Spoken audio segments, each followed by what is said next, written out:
Writing and grammar is my personal passion in teaching. I've taught writing classes a number of different times to different age groups. I have a lot of experience in this area, all within the context of homeschool co-ops.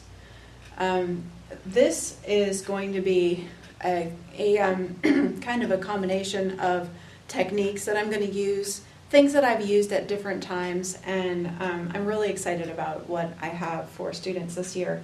So I have purchased some Montessori materials for this year. We have the Montessori interjection and the preposition and the adverb and so forth, the adjective, and all of these materials are built to kind of create relationships between words in a way that makes sense. For example, the pronoun and the noun both are triangles because pronouns can in fact stand in for a noun.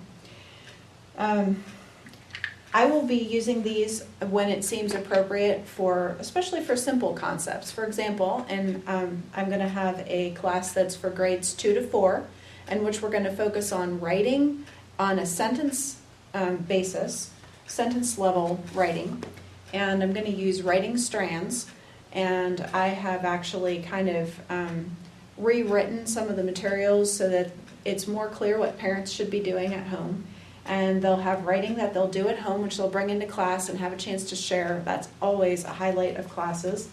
And then I'm also going to be teaching them grammar in the same class, and during grammar time we'll be using things like this. So we have a noun and a verb, and we will then do various things, like we'll teach some basic sentence diagramming, which is this format, by actually drawing shapes around these.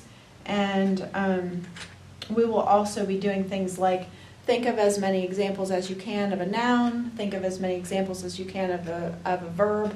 I like to kick class off with a noun museum, where we have a separate section of the museum for person, place, thing, and idea, and then kids can bring in words that they think would go in the museum.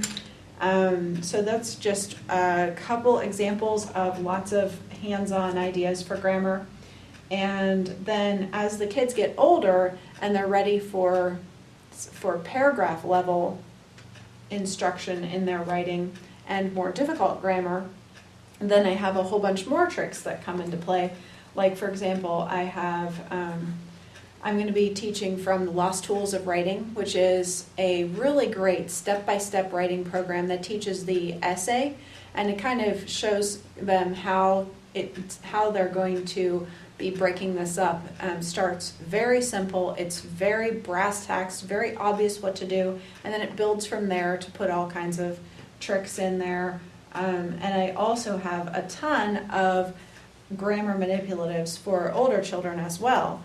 I may still use the Montessori materials, but I have a whole bunch of different hands-on things that I've done. For example, this right here, it says the DO because the first thing that I'm going to show them is that the direct object receives the action of the verb.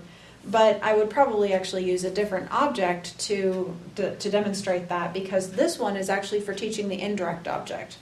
When I give the direct object as a gift to the indirect object, then that's kind of demonstrating what an indirect object is. The thing is to or for the indirect object.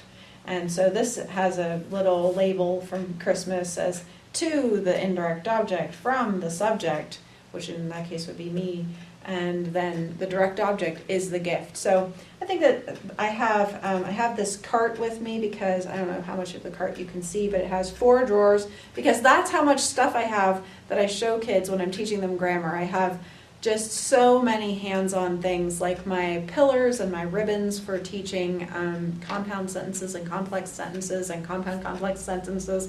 And if that confuses you, don't worry, because after they see the pillars and ribbons, it doesn't confuse them anymore.